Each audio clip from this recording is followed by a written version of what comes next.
ਸੂਰਜ ਕੋਈ ਨਹੀਂ ਨਜ਼ਰ ਆ ਰਿਹਾ ਤੁਹਾਨੂੰ?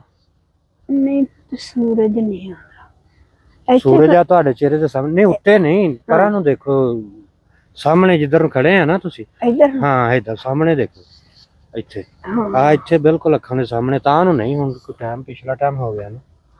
ਨਹੀਂ ਇਹ ਮਾੜਾ ਜਿਹਾ ਇੱਥੇ ਕਿ ਨਜ਼ਰ ਆ ਰਿਹਾ। ਨਹੀਂ ਉਹ ਦੂਰੋਂ ਨਹੀਂ ਨਾ ਨਜ਼ਰ ਕੰਮ ਕਰ। ਨਹੀਂ ਨਾਲੇ ਅੱਖਾਂ ਜਿਹੜੀਆਂ ਨਾ, ਮੇਰੀਆਂ ਅੱਖਾਂ ਦੇ ਵਾਲ ਵੀ ਜਿਹੜੇ ਆ ਨਾ, ਇਹ ਹੈ ਨਹੀਂ ਗੇ, ਥੋੜੇ ਆ ਨਾ। ਤੇ ਅੱਖਾਂ ਕੁੜੀਆਂ ਖੋਲਣੀਆਂ ਨਹੀਂ ਹੈਗੀਆਂ, ਇਹ ਜਿਹੜੇ ਅੱਖਾਂ 'ਚ ਤਾਕਤ ਅੰਮੀ ਜੀ ਹੋ ਜਾਣੀਆਂ ਤੁਹਾਡੀਆਂ ਅੱਖਾਂ ਆਸਤਾ ਆਸਤਾ ਠੀਕ ਨਾ ਇਨਸ਼ਾਅੱਲਾ। ਇਹ ਨਾ ਅੱਖਾਂ ਦੇ ਵਾਲ ਜਿਹੜੇ ਆ ਨਾ, ਇਹ ਥੋੜੇ ਆ, ਇਹ ਨਾ ਥੋੜੇ ਨਹੀਂ ਸਹੀ ਆ, ਥੋੜੇ ਵਾਲਾਂ ਦੀ ਵਜ੍ਹਾ ਤੋਂ ਘੱਟ ਦਿਖਦਾ ਜੀ, ਇਹ ਆਸਾ ਆਸਾ ਉੱਗਣ ਲੱਗ ਜਾਣੇ। ਹਾਂ ਆ ਜਿਹੜੇ ਥੱਲੇ ਵਾਲ ਆ ਨਾ, ਥੋੜੇ ਆ। ਹਾਂਜੀ ਇਹ ਜਦੋਂ ਵੱਡੇ ਹੋ ਗਏ ਅੰਮੀ ਜੀ ਤੁਹਾਨੂੰ ਸਹੀ ਦਿਖਣ ਲੱਗ ਜਾਣਾ। ਹਾਂ ਸਹੀ, ਇਹ ਹੁੰਦੇ ਆ ਕਿ ਝੜ ਜਾਂਦੇ ਆ। ਨਹੀਂ ਹੋ ਜਾਣੇ ਅੰਮੀ ਜੀ, ਤੁਸੀਂ ਬਸ ਨਾ ਟੈਨਸ਼ਨ ਪਰੇਸ਼ਾਨੀ ਨਾ ਕੋਈ ਵੀ ਲਿਆ ਕਰੋ, ਫੇਰ ਤੁਸੀਂ ਠੀਕ ਹੋ ਜਾਣਾ ਜੀ ਇਨਸ਼ਾਅੱਲਾ। ਅੱਲਾ ਖੈਰ ਕਰੇ।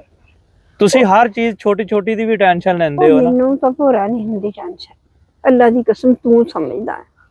ਜੀ ਜੀ ਅੰਮੀ ਜੀ। ਹਾਂ ਮੈਨੂੰ ਨਹੀਂ ਜਿੱਦਾਂ ਹੁਣ ਤੁਸੀਂ ਕਹਿੰਦੇ ਹੋ ਰਾਤ ਨੂੰ ਦਰਵਾਜ਼ਾ ਖੁੱਲਾ ਪੁੱਤ ਜਾਂ ਲੱਗਾ ਹੋਇਆ, ਖੜਾਕਾ ਕਾਦਾ ਹੋਣ ਡਿਆ?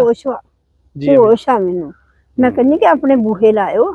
ਜੀ ਜੀ ਅੰਮੀ ਜੀ। ਜੇ ਮੈਨੂੰ ਬਖੋਸ਼ ਹੋ ਮੈਂ ਤਾਂ ਪਈ ਰਵਾਂ ਚੁੱਪ ਕਰਕੇ। ਸਿਆਣੇ ਬੰਦੇ ਨੂੰ ਫਿਕਰ ਹੁੰਦੀ ਹੈ, ਫਿਕਰ ਹੁੰਦਾ ਹੈ। ਤੂੰ ਸ਼ੁਰੂ ਤੋਂ ਨਹੀਂ ਇੰਨੀ ਫਿਕਰ ਨਾ ਅੰਮੀ ਜੀ ਕਰੋ ਕਿ ਤੁਸੀਂ ਆਪਣੀਆਂ ਅੱਖਾਂ ਤੇ ਹੀ ਮਤਲਬ ਕਿ ਦੇਖੋ ਇੰਨੀਆਂ ਪਰੇਸ਼ਾਨੀਆਂ, ਜ਼ਹਿਨੀ ਟੈਨਸ਼ਨ ਨਾ ਲਿਆ ਕਰੋ।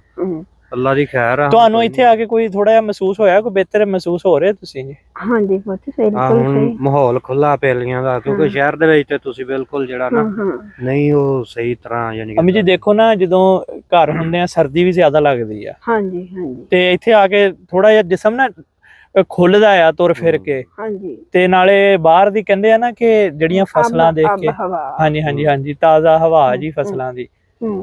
ਤੇ ਕੋਈ ਫਰਕ ਪਿਆ ਤੁਹਾਨੂੰ ਉਦਾਂ ਜੀ? ਹਾਂਜੀ ਕਾਫੀ ਫਰਕ ਪਿਆ, ਕਾਫੀ ਫਰਕ। ਹੁਣ ਸਿਹਤ ਸਹੀ ਮਹਿਸੂਸ ਕਰ ਰਹੇ ਨਾ ਤੁਸੀਂ? ਜਿੱਦਾਂ ਸਵੇਰੇ ਤੇ ਬੜਾ ਨਾ ਉਹ ਕੁਝ ਮੌਸਮ ਬੜਾ ਘੁਪਿਆ ਜਿਹਾ ਸੀ, ਧੁੰਦ ਪਈ ਸੀ ਬੜਾ ਨਾ, ਨਹੀਂ ਹੁਣ ਮਾਸ਼ਾਅੱਲਾ ਸੂਰਜ ਨਿਕਲਿਆ ਅੱਲਾ ਦਾ। ਮੈਂ ਤੇ ਨਹਾ ਕੇ ਆਇਆ, ਮੈਂ ਕਿਹਾ ਕਿ ਨਹਾ ਕੇ ਆਨਾ ਤੇ ਫਿਰ ਸਰਦੀ ਘੱਟ ਲੱਗਦੀ ਆ, ਨਹਾਤੇ ਤੇ ਵਾਕਿਆ ਸਰਦੀ ਘੱਟ ਲੱਗਦੀ ਆ।